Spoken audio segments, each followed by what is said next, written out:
Hi, online people. Can you hear us and see us? If you can, just write something in the chat and we will get started.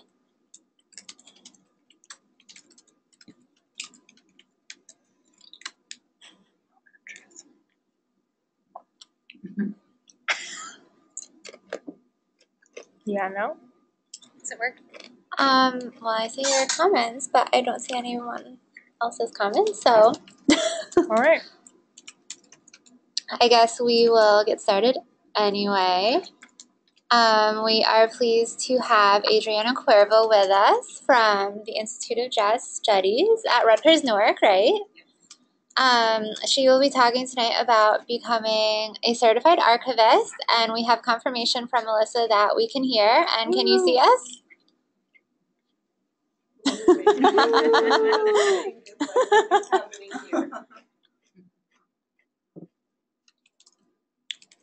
I'm sure she can see us. Okay, so we're going to get started, and without further ado, here's Adriana, and she could tell you a little bit about herself and about certification. Well, hello everyone. Thank you so much for making it out here this afternoon. I'm Adriana Cuervo. I have been a certified archivist since 2008, and I don't regret it. Well, I am happy to talk to you about the benefits of certification and how it has helped me in my career. A little bit about myself. I have been at the Institute, I'm the Associate Director of the Institute of Jazz Studies. I have been here for, this will be my 4th year. I started in 2013, summer 2013. Prior to that, I was the Assistant Archivist for Music and Fine Arts at the University of Illinois at Urbana-Champaign. That's also where I went to library school in Illinois. I graduated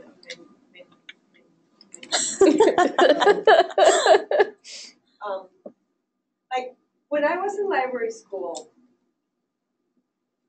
people were shifting to like metadata librarians, and just like, what's going to happen to the catalogers? And that was like the professional like anguish and like, what are we going to do?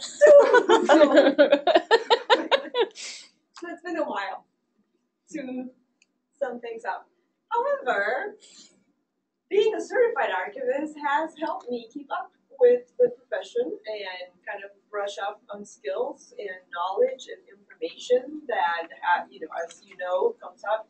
We are in a very fast-changing world, professional world, and keeping up with the certification is one of the things that I think, because in order to be recertified, and I'll go into more details later, but you do have to provide evidence of professional development and or engagement with the profession.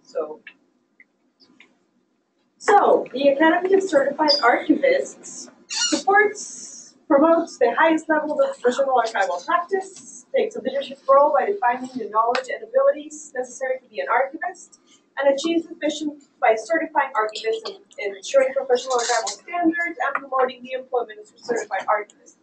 Now, I don't know what you guys, just a quick poll, I'm assuming you want to be archivists one day or are on the path to becoming archivists? Yes, absolutely. Yes. We're just going to play with the lights a little bit because in the video, the presentation is not showing up. So, sorry for the light show, but we can continue. Did that help at all? No. Maybe if you turn this one off, the side one. Like, can you lower the brightness on the TV? Because I'm looking at it, and the problem is the TV's overexposed. Because it's much brighter than everything else. Good call. Hang on. Menu. Yeah. You got some brightness. This is how you're able to keep your technical expertise as well as other expertise. I think hit the right, and it's probably the contrast. Brightness. Backlight or brightness? Either or. I think it's a bit of both. Okay. Let's start with brightness. But I would just no. Maybe hit the select. You have to like. There we go.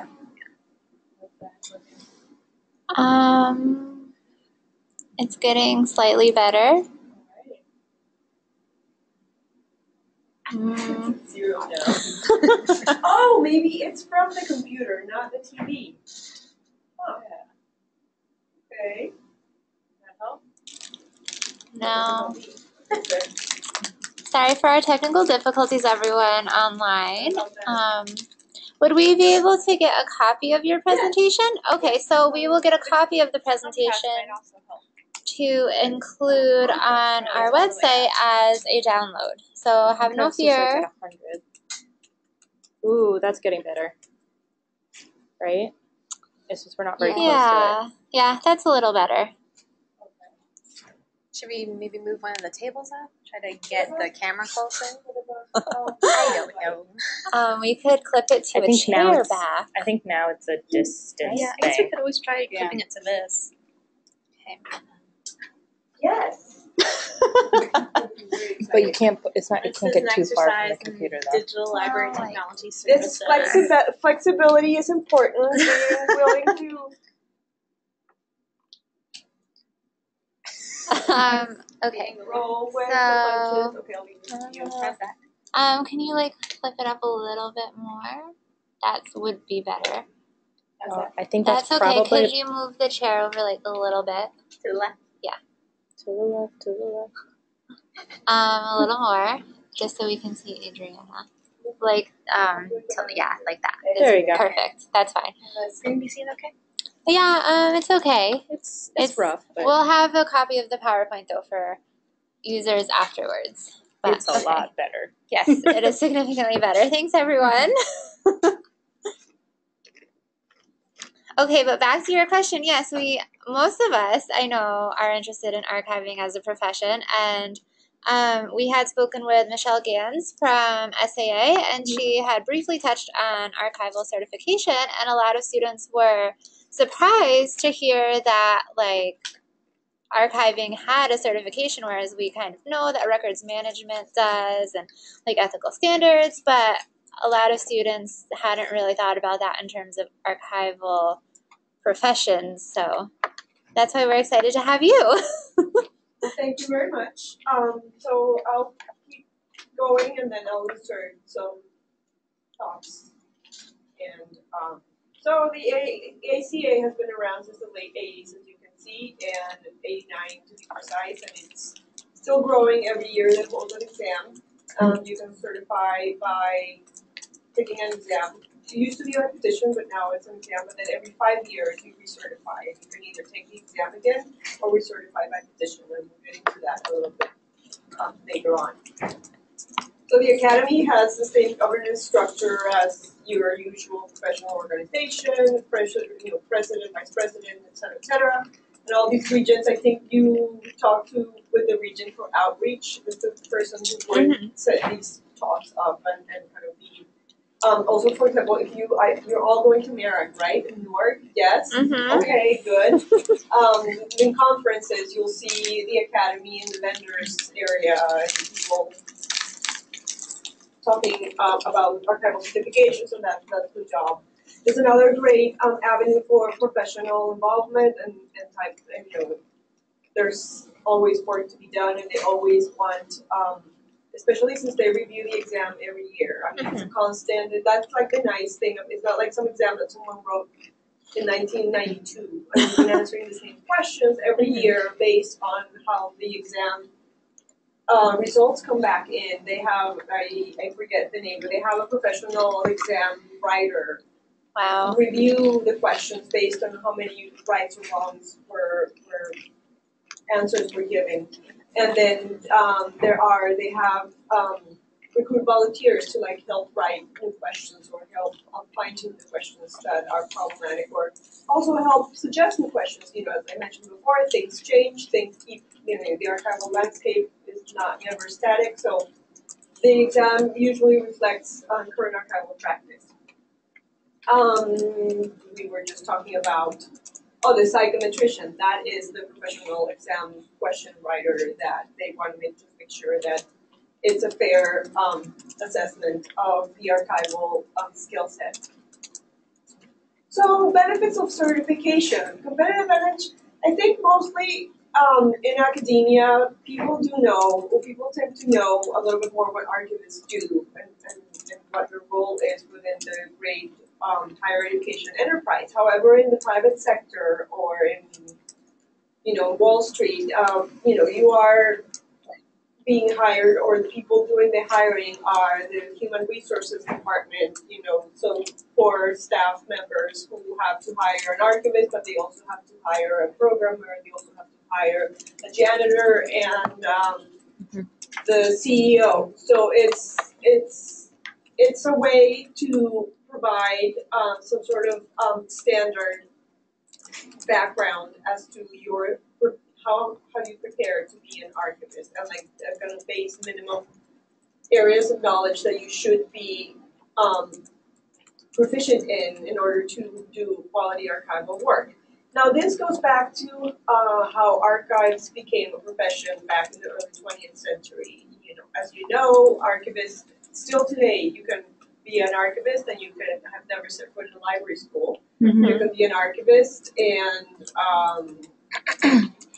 some people actually got this start in archives because they were, in their organization, no one wanted to do the job, so they just you go organize those old books, and lo and behold, 3 years later, they ended up being the de facto archivist. So sometimes, and that still happens a lot. So these people end up with all this huge responsibility, and there is no official, even though there are still a few programs. I think here, I'm not that familiar with the archive stuff is new here at Rutgers, right? Yes, I think it started just in the fall of 2016. Okay. So even though they had the courses, we never really had the concentration, so you could kind of dabble in it a little bit under the MLIS or the MI, but now you can strictly do that track if you wished. Exactly. So there's, for example, library schools with archives track, there's history programs with archives concentrations, and there's dual programs. So universities offer dual. I know that I think it's Indiana University offers dual history and library science, or music and library science. So there's a lot of ways of becoming an archivist that, and since the Society of American Archivists doesn't do the accreditation type of work that ALA does, for example, all the librarian jobs you're going to see, you're going to have an ALA accredited master's degree in library information science, et cetera, et cetera. So income certification is just this one way you can show employers that you are well versed and are prepared to take on a minimum level of archival work. Well, then you can see the breakdown of the members of the Academy of Certified Archivists. I think, in my biased opinion, academics don't. Like in my previous job, I was the only certified archivist in a pool of there were 9 of us. But my colleagues didn't feel the need to certify themselves as archivists. I had one colleague who took the records management certification exam, but she did it most so she could address camp. That was in Illinois. Was pretty much like Rutgers, 3 universities in different geographical locations, and she was at that university level dealing with the management of electronic records within the university setting, so she felt that would kind of put her on in good standing to write policy and deal with the organizational higher administration level of things. So that's why she pursued that. Just to look at who are the people who get certified. So to get certified, it's very easy. Even as a student, you can choose to take the exam, and they will, if you pass, you'll need a passing grade, and the passing grade is based on a curve. So it's not like you have to get more than 85% right. It's that year the passing grade is going to be 73%. Next year the passing grade maybe is going to be 77%. So it's according to what the pool of exam takers how they do in the test. We already passed the early bird registration deadline. The exams are held in conjunction with the meeting of the Society of American Archivists, wherever they're meeting, but you can also, if you find 5 people that want to take the certification exam here, you can petition to have it, and the academy will find a proctor and send probably me like do the exam taking, so you don't have to, you don't feel like you have to go all the way to wherever SAA is meeting. A lot of people are taking advantage of that opportunity. I took my exam right after library school, kind of. 2 years, or like a year-ish. If I were gonna take it today, like one day, like the next time I recertify, I think it's 2019 when I'm due. Like maybe I'll take the exam, see how I do. But I remember it was hard. I mean, it's not easy, and the beauty of it, if you don't pass the first round, you can go back and take it back next year. There's no penalty, no more money out of your pocket. You can take it as many times as you need to pass. And where was I going with this? And it does require you to study, and we'll go over the areas, the role delineations, like they call them. But so basically, you apply, you submit. Yes, these are the courses I've taken. This is where I'm in my program, where I'm expecting to graduate, or I just graduated in May, et cetera. And you submit your paperwork, and then you'll get a notice of either if you requested an on-site exam, they'll make arrangements for you, or if not, they say like, great, you're due at whatever room in whatever hotel this day at 8 in the morning.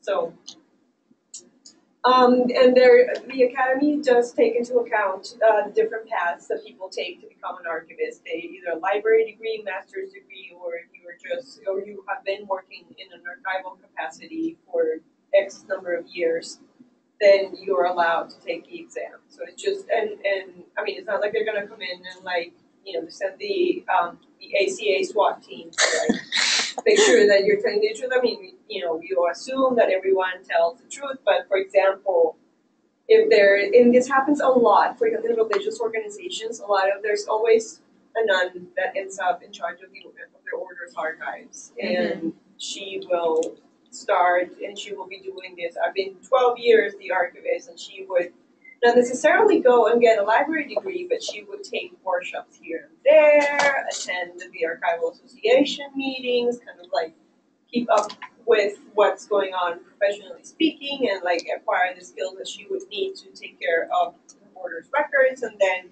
if she decides to become a certified archivist, she would just write kind of like a brief. When you say, tell us about your archival experience, she will say, I've been doing this for 10 years, and I've taken these, and these workshops, et cetera, et cetera. So it's not, the whole certification thing is to be as inclusive as possible, recognizing that different from the library programs, archivists come from all sorts of walks of life.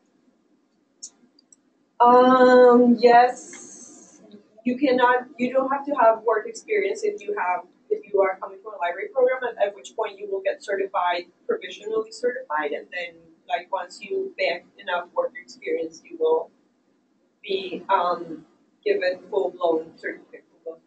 Yeah, there'll be a parade, and then it's going to be awesome.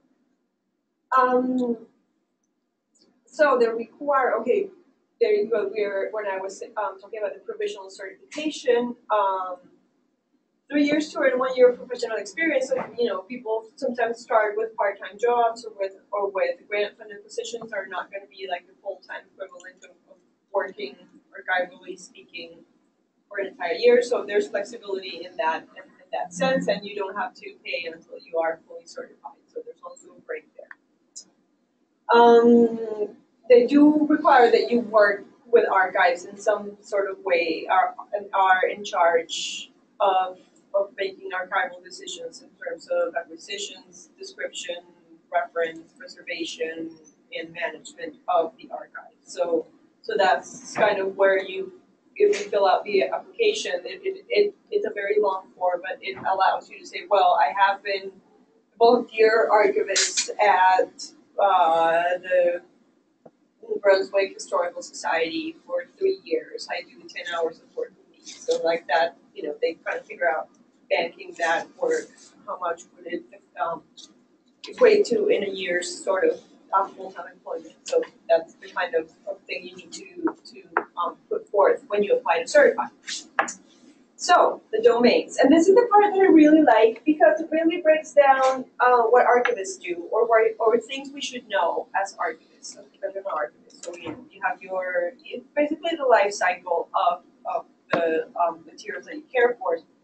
You start with selection, appraisal, and acquisition, then where you get things in, you arrange and describe them, and then you provide access to them, and then you make sure that they last as long as possible with preservation and protection, and then you tell people what you have and how they can look at it. And then you make sure that things run smoothly when it comes to providing access to those materials, and then you also manage the kind of behind the scenes of running an archival program. There's an important part with the legal responsibilities. There's like things under the law like privacy concerns, copyright concerns, and acquisitions, transfer of property when you acquire a collection, the basics that you need to cover in order to be a good steward of the materials under your care. So maybe we can look at it later. The Academy's website, they have like this exam big PDF file where they actually have a bibliography with relevant publications. It doesn't, kudos if you read all the books and all the articles, but it gives you a starting point. Or if like, I am not quite up to speed on the ethical requirements, so I'm just going to pick 3-4 readings to kind of get a sense of what the exam may cover. And the questions themselves are, if I remember correctly, they're varied from, I don't know, like DAX was not even around. The certification exam. But I remember the questions being both with specific, multiple choice specific answers like, I don't know, what color is the sky? Blue, orange, pink, purple. Or questions that, according to the federal law, privacy laws, like they give you a scenario and then they provide you with 3-4 options as to how to choose or how to proceed in that scenario. So the question types are varied within the exam that I do remember. So let's see. So yes, this is what I was just talking about. Need to do in order to complete each of the tasks, so that pretty much covers it. And they're not going to throw you a curveball. If they're covering ethics, there will be an ethics question at some point. So it's not just for show. This year in Portland, July 26th, and I already said pick your site. Have 5 equally minded students, and you can have it in the comfort of the Sky building and or other local comfort venues. So the application fee, $50 at the time when you decide to take the exam, and the certification fee is $150 within 30 days of notification. Although if you're certified professionally, I think that's waived until you are fully certified. And you pay a $50 annual due, which I am not a lawyer and I don't pay one on the internet, but that's tax deductible. You itemize your deductions. Professional organization fees are something that you can put it in, keep that receipt when tax time rolls around. So recertification, every 5 years you get recertified. I said before, I don't know if what if I take the exam and I don't pass? That would be terrible and it would be really embarrassing and depressing. But also, but if that happened, would they just be like, "Oh, get a petition and it'll be fine," or wait a next petition for the next round? So like they won't take it away? What do you mean take it away? Like take away your certification? Oh, if you already had it. I don't know. I should ask. Ooh. It hasn't occurred to me. That would be very upsetting. But there's exams are not for everyone, and there's people who love taking exams, people who rather prepare long papers, or people who rather, I don't know, have their pencil up their nose. So you recertify every 5 years, where we take it over by petition. And the petition is very similar to the paperwork that you would submit when you request to take the exam the first time. You are required to demonstrate that you, and they give you, it's really cool because they give you a point system. So like you need to have, I'm gonna make this up, like 15 points in order to recertify. So in order to recertify, all of these activities are worth these many points. So like if you took a workshop at SAA, they will give you 3 points. If you publish an article in the journal, it's 10 points. If you serve on a committee, it's 5 points. So like if you do, so they give you different options, or if you took a continuing education class at library school, or you took or you gave a workshop on arrangement and description to the local historical society.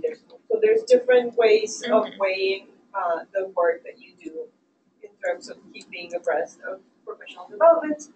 And that way, so in that part, you do have to, I mean, at least I try to keep, they give you certificates at the end, and especially if you take workshops at conferences, they will say, this is worth archival certification credits, like 3 archival certification credits, or however many. So, you just keep your certificates, or you just keep evidence that you took that workshop, and when the recertification time comes around, you just fill out the form and provide the copies of the certificates and or other evidence, or conference programs where your name appears as a speaker, that and they will just they have a committee that evaluates that, and then they write you back and say you're good for another 5 years.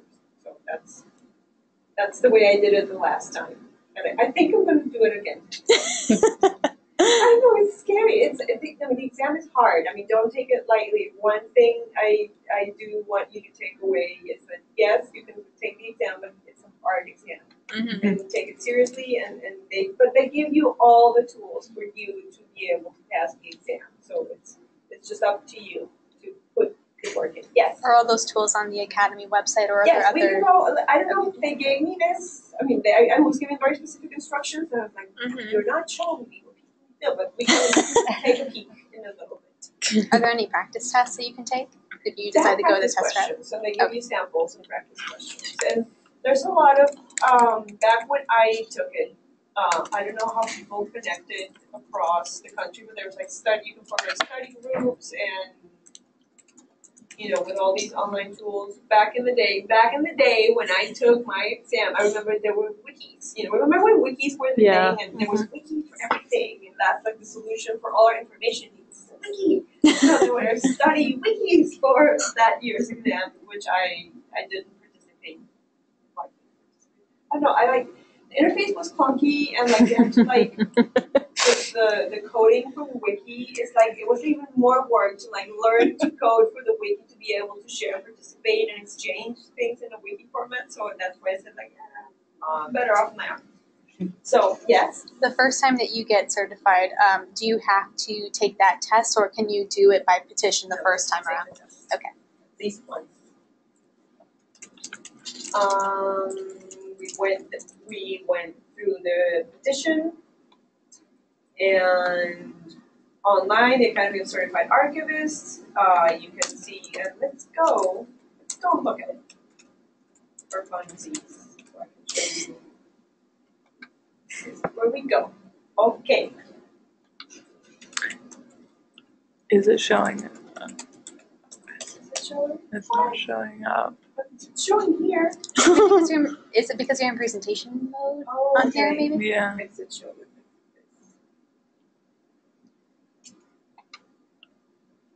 No. I regret suggesting. Nope. Is that it in the back? Yeah, there? that should be the website.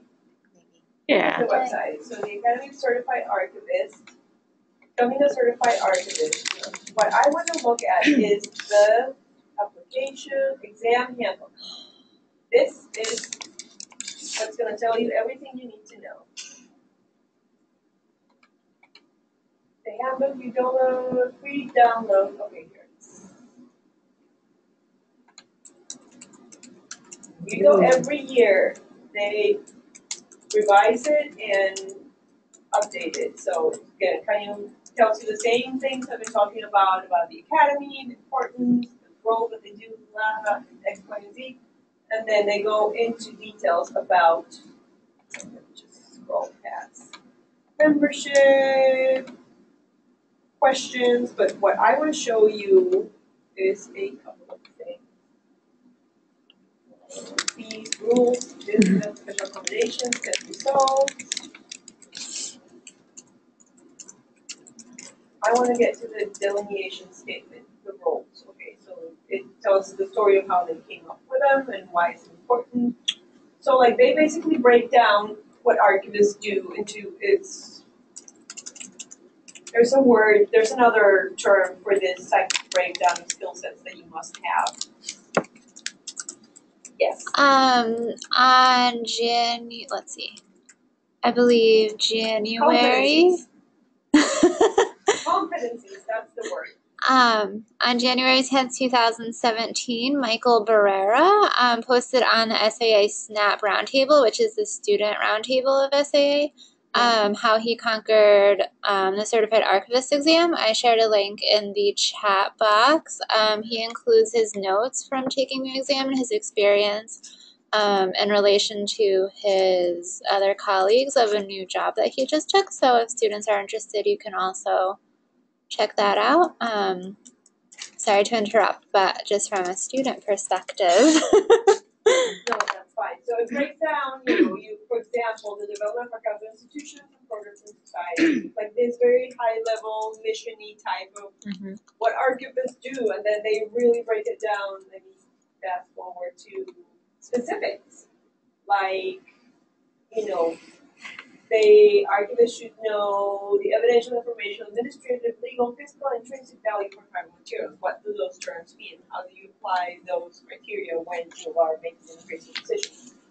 Arrangement and description. I think back in my day there was none of that, but at some point should be there standards of describing or how to use available descriptive standards. Don't you know? The availability and applicability of descriptive standards. They're not going to ask you, what does DAX rule 23.379A say? They're not going to ask you that, I'm pretty sure, but they should ask you, to be somewhat familiar of what DAX is about. So the same, like I mentioned before, it breaks down the archival enterprise into specific areas. If I remember correctly, the one part where I was a little bit lost in the exam was the legal responsibilities part. That was like according to federal law, I was like,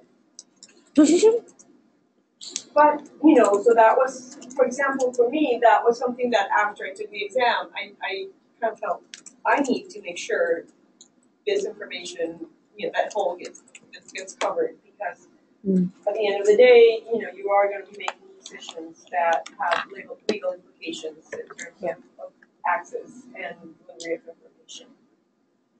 And then they have a study guide. So they're overly explicit, and they really, really go into the nitty-gritty of the exam and why things are the way they are. Hints for taking a choice examination, sample questions. Here we are. It has been said that the French Revolution marked the beginning of a new era in archives administration. Which of the following developments made the French Revolution such a watershed in archival history? It was during the time that the principle of accessibility of archival records to the public was established. 2, beginning in 1789, government offices initiated the practice of permanently retaining both incoming and outgoing copies of official correspondence. 3, French archivists from that period established the theory that archival records should be appraised on the basis of evidential and informational value. And 4, it marked the first time that a government agency codified the different roles of public librarians and archivists who keep public records. Ooh. I'm going to say 1. Oh, no, I actually didn't see that. Yes, it's 1. That's when we get the notion of like the archives for the people, government accountable for what the decisions they take. Thinking about the Bastille. That's right. In the Bastille, they cried the records. Yes. Yes. So they give you, and then they go on to why this is the right answer and the sources discussed, and then we go on. Let's do. Saw that one. What? Did everybody see that one? Oh, sorry. No, I think Yeah. Not now. Oh, there. Here we go. Okay. Okay. Question number 3. The newly hired archivist of a local historical society in a town of 10,000 people wishes to raise funds for publicity and outreach. The first step is to 1. Send a letter of appeal to members of the community. 2. Set up an advisory board. 3. Assess the institution's mission and goals. 4. Submit a grant proposal to a government agency or local foundation. 3. 1, 2. Legit, a complete guess. I'm just gonna say 3. Well,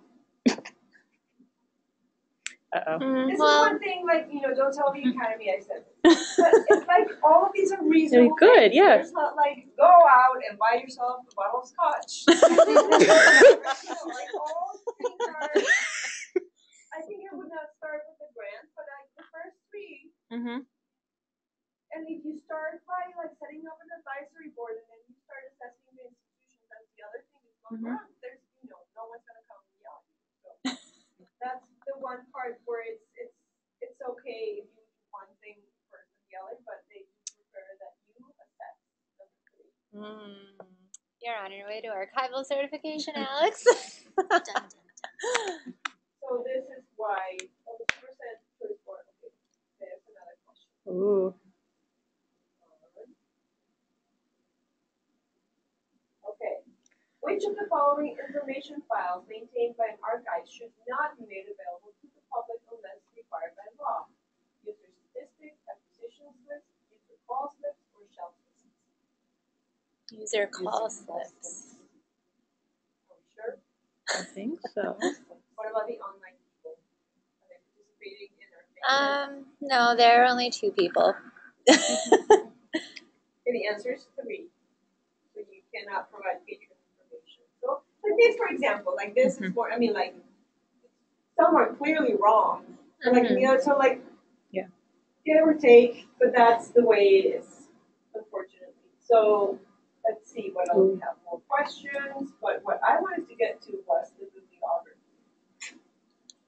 which just the reading. So then they go to town with bibliographies of everything that has really made an impact. And that's a nice, just nice. Mm-hmm. Someone went ahead and put this together for you. So it gives you journals, yes, but then they start in what is the other one?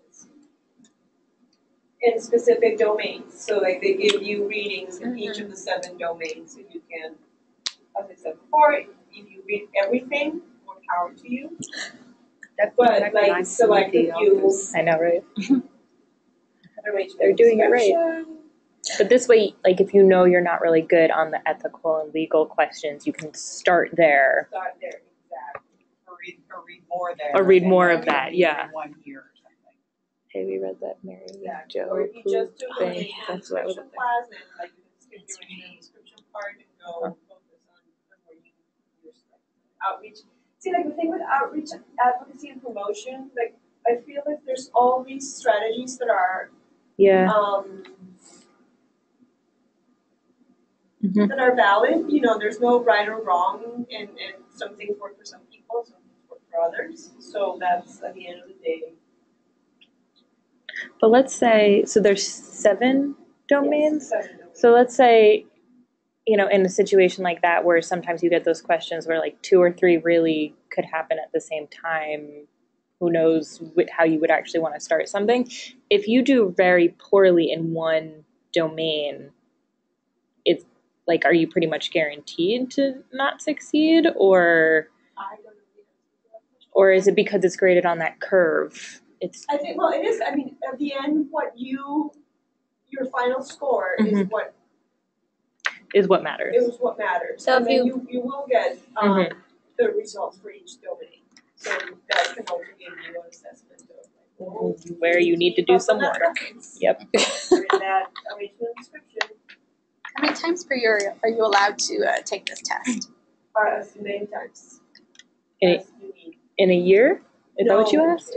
Yeah, They like only happen once a They year. only happen. You can retake it. It can't be taken it until So it could take you 10 years before you pass it, but that's okay. Is there like In a way, like it's a okay. deadline that you have to be recertified? Like let's say you just, for some horrible stroke of luck, you're just taking years to pass this test again. I feel like if you take it the first time and you don't pass, at least you already took it and you know what to be prepared for, and that would give you enough arsenal to like do a more efficient way of focusing on what you're missing. So when you take it the next time, you address the shortcomings that you have. I have found the academy is very. I mean, it's not like some random like Wizard of Oz scenario where there's someone behind the curtain. So, there are people, and then you can, write to them and say, hey, this is what's going on, or, and there's room for flexibility for people. I don't think anyone has taken, forever and ever. And also, for example, if you need extra accommodations in terms of exam taking, making sure that you're not hindered by, I don't know, sometimes people have anxiety issues with exams and timing, and that really throws them in for a loop. So that those types of things, you should also be able to talk to them prior to the test taking, so they can make accommodations for you. Because the idea is for you to be able to get the certification and then bring it along with you in your professional career as a kind of feather in your cap. And it's not like we have a limited number of feathers and now you're not going to get one. We want everyone to have one.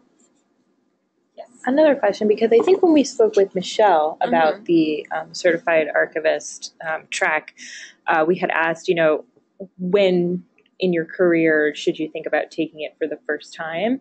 And she had suggested a few years after actually working.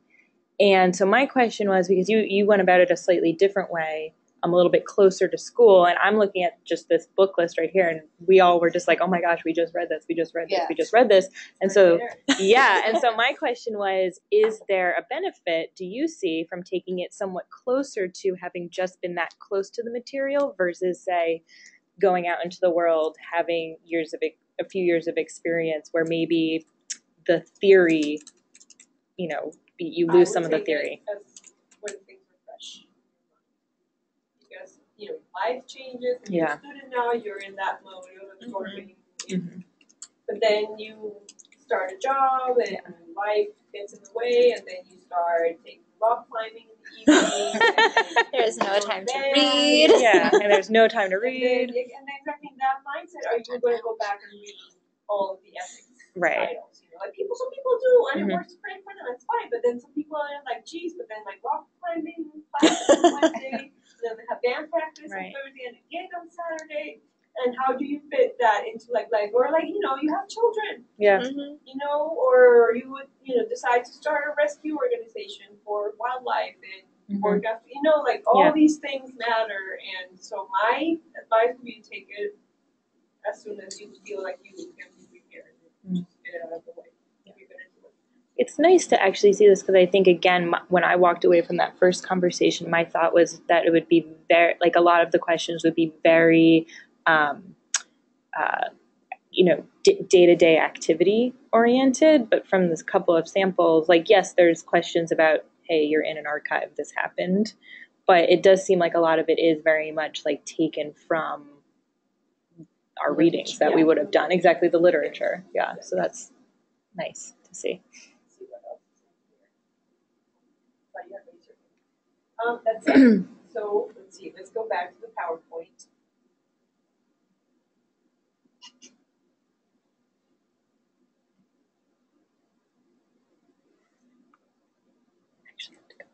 So we have the website. They are very, very complete. Everything you need to know. Go to the website. You just click over this. There's awards too. So it's like a little organization within a larger organization with there's awards and ways to get involved, and I think they have a luncheon and business meeting at the same time as the SAA meeting. So that's where you could get to meet other certified archivists and network. And if you have questions, the ACA is here for you. So feel free to contact them, or I forgot to add my email, but it's ac1167@rutgers.edu. Happy to point people in directions and or tell you, yes, do it! I mean, really, it is hard, but it's not terrifying. I mean, there's harder and worse things in life. Mm-hmm. Yes. Thank you. If you have any other questions, concerns, thoughts, ideas, I'm happy to address any of those. You made it sound really fun. I don't even want to be an archivist, but I kind of want to take the exam now just to see what it is. Very well done. Online students, do you have any questions or comments, concerns to share with Adriana that we can relay to her? What would you say are some of the best strategies for preparing for the exam?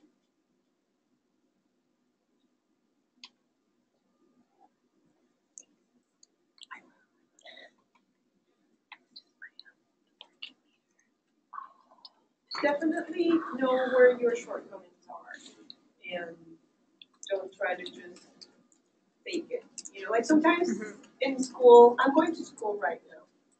I'm pursuing a master's in American Studies, and I've had seminars where sometimes you didn't do all the readings for the seminar, but you know, you can like you insert a few comments here and there, you can make it, and it goes through that specific class. And no one will know, and you know, it's a valid reason because you don't get to read everything.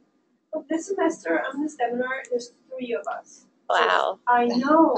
There's no posting. No, I have to read everything. Yeah. Then I have to make all these like side notes to the reading, so I can like contributions and my ideas, so I can bring something and have something meaningful. I have to listen to my classmates and try to come up with something to contribute to that conversation. So think of it as like the seminar with the 3 people. You know, if you really are like, geez, my grasp of the legal issues is non-existent, go to the bibliography and prepare yourself, because it's not going to be easy to win. So just know that. And don't be prepared for like the weird questions. Every now and then you'll get, you know, like the same thing with the SAT or the GRE. There will be some weird question thrown at you, so just move on. You know, don't let it get to you. What time of the year is this test offered? In August, or at the same time as the Society for American Archivists, in either late July or early August. Do you want to take a computer? Is that okay? Yeah. Sorry, I just have the street parking is gonna expire. And I think they just wait. I think they just are like They're there, like They're just waiting for you. the countdown. How do I eject? Where is this? Oh, yeah.